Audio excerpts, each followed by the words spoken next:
bom dia, boa tarde, boa noite. Você está no Fala Saldanha.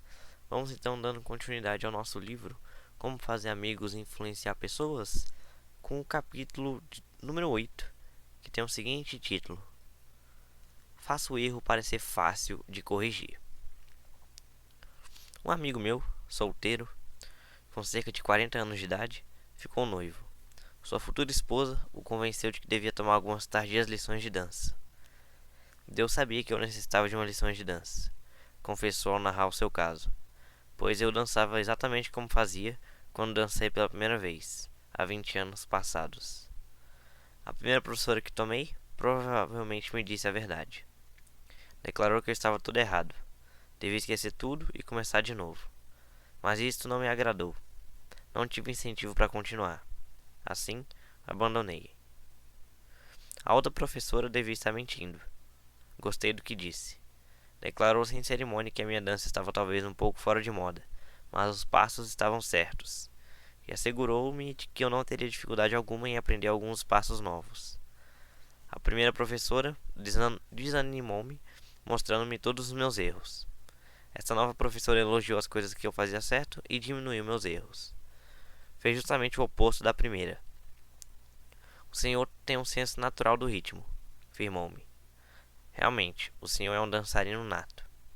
Agora, meu senso comum me diz que sempre fui e sempre seria um dançarino de quarta classe. Entretanto, no fundo do coração, ainda gosto de pensar que podia ser que ela julgasse, mesmo assim. Para ter certeza, eu lhe estava pagando para dizer aquilo. Mas por que pensar assim? De qualquer modo, sei que sou um dançarino melhor do que seria se ela não me dissesse que eu tinha um senso natural do ritmo. Isso me incentivou, deu-me esperança, fez com que eu quisesse progredir.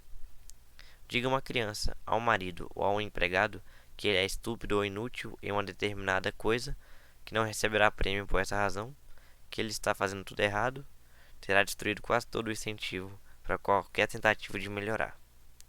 Use, porém, a técnica oposta. Seja liberal no seu incentivo. Faça com que o trabalho pareça fácil de ser executado. Deixe a outra pessoa compreender que você tem confiança na sua habilidade para fazer uma determinada coisa, que ela tem uma capacidade latente para isto, e ela trabalhará para o fazer até que a madrugada entre pela sua janela, unicamente com o fito de sobressair. Esta era a técnica de que Lowell Thomas empregava, e, creia-me, ele era um artista nas relações humanas. Ele construía, dava confiança, inspirava confiança e fé. Por exemplo, passei um fim de semana com o senhor e a senhora Thomas, e num sábado à noite fui convidado para tomar parte numa amistosa partida de bridge. Bridge? Eu? Oh, não. Não, eu não. Nada sei sobre isso. Este jogo tem sido sempre um indecifrável mistério para mim. Não, impossível. Por que, Dale? Afinal de contas, não há nenhum mistério, replicou Lowell. Nada é preciso no bridge exceto memória e raciocínio. Você uma vez escreveu um capítulo sobre memória. Bridge será fácil para você. Facílimo mesmo. E imediatamente, quase antes de compreender o que estava fazendo, encontrei-me pela primeira vez numa mesa de bridge. Tudo porque me disseram que eu tinha uma inclinação para o mesmo e porque o jogo me foi apresentado como muito fácil. Falando de bridge, lembro-me de Ellie Culbertson, cujos livros sobre o assunto têm sido traduzidos em uma dúzia de línguas e alcançaram mais de 1 milhão de exemplares. Entretanto, declarou-me que nunca teria feito uma profissão do jogo se uma jovem não lhe houvesse dito que ele tinha queda para isso. Quando veio para os Estados Unidos em 1922, procurou um emprego como professor de filosofia e sociologia, mas nada conseguiu. Tentou vender carvão, mas também fracassou. Experimentou vender café e foi mais um novo fracasso. Nunca lhe ocorrera, até então, ensinar bridge. Ele não era apenas um mau jogador, mas também muito rude. Fazia muitas perguntas e viu, por muitos exames posteriores, que ninguém queria jogar com ele. Conheceu então uma encantadora professora de bridge, Josephine Dillon. Enamorou-se dela e casou-se. Ela observou o cuidado com que ele analisava suas cartas e convenceu de que era um gênio numa mesa de cartas. Foi apenas este incentivo, e somente este, disse-me Culbertson, que o levou a fazer do bridge uma profissão. Clarence Jones, um dos instrutores do nosso curso, em Cincinnati, Ohio, contou como o incentivo e o fato de fazer o erro parecer fácil de corrigir mudaram completamente a vida do seu filho. Em 1970, meu filho David, então com 15 anos de idade, veio para Cincinnati morar comigo. Em 58, eles sofreram um acidente automobilístico que o deixaram com uma grande deformação na cabeça e com uma cicatriz que se estendia pela testa.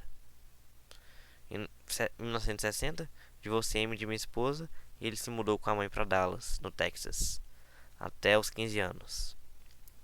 Frequentou aulas de um curso especial numa escola de Dallas. Talvez por causa da cicatriz, os administradores da escola concluíram que ele tinha uma lesão cerebral que o impedia de aprender normalmente. Estava 2 anos atrasado em relação ao grupo de meninos da idade dele. Estava no 7º ano, mas não sabia ainda a tabuada. Fazia somas contando nos dedos e mal conseguia ler. Havia um aspecto positivo. Adorava mexer em aparelhos de rádio e de TV. Queria ser um técnico de televisão. Eu o estimulei e disse-lhe que precisaria da matemática para exercer essa profissão. Resolvi ajudá-lo a dominar a matéria. Obtive 4 jogos de cartas de baralho educativo, de multiplicação, divisão, adição e subtração. À medida que jogávamos, colocávamos as respostas certas no monte de descarte. Quando David errava uma, eu lhe dava a resposta certa e colocava a carta no monte de repetição, até que passamos por todas as cartas. A cada acerto, ele fazia grandes elogios, principalmente nas cartas em que ele tinha errado anteriormente. Toda noite, repassávamos as cartas de repetição até terminarmos. Prometi-lhe que ele acertaria cada uma das cartas em 8 minutos. A David, isso pareceu impossível. Na primeira noite, ele levou 52 minutos, na segunda, 48, e daí em diante, 45, 44, 41, até alcançar 40 minutos. Comemorávamos cada redução. Chamava minha esposa e todos comemorávamos. Ao final do mês, ele dava conta de cada carta em 8 minutos. Quando fazia uma pequena melhora, pedíamos que ele a repetisse. Foi assim que ele percebeu, deslumbrado, que o aprendizado era uma brincadeira muito divertida. Naturalmente, começou a obter melhores notas em álgebra. E impressionante como a álgebra fica fácil quando se sabe multiplicar. Surpreso, ele me mostrou a nota B em matemática. Isso nunca tinha acontecido antes. Rapidamente, outras mudanças foram ocorrendo. Melhorou a leitura e começou a empregar seus dons naturais para desenhar. Quando o fim do ano chegou, seu professor de ciências encarregou de fazer uma exposição. David desenvolveu uma série de modelos altamente complexos para demonstrar o efeito das alavancas. Isso exigia uma habilidade no desenho e na construção dos modelos, mas principalmente na matemática aplicada. A exposição recebeu o primeiro prêmio e em seguida participou de uma competição ao nível da cidade. Ele ganhou o 3º prêmio. Foram esses os resultados. Aquele era um menino que estava atrasado 2 anos, que havia sido julgado, incapaz por ter um cérebro lesado e que fora chamado de Frankenstein pelos coleguinhas, que diziam que ele devia ter perdido todo o cérebro através do corte na cabeça. Subitamente, ele tomou consciência de que podia aprender e realizar coisas. O resultado? Do final do 2º semestre do 8º ano do colegial até a universidade, ele nunca deixou de se distinguir, e na universidade, integrou a Sociedade de Honra Nacional. Uma vez descoberta a facilidade do aprendizado, toda sua vida sofreu uma transformação. Se você quer ajudar os outros a se aperfeiçoarem, lembre-se do princípio 8. Empregue o incentivo. Faça o erro parecer fácil de corrigir. Final do capítulo número 8.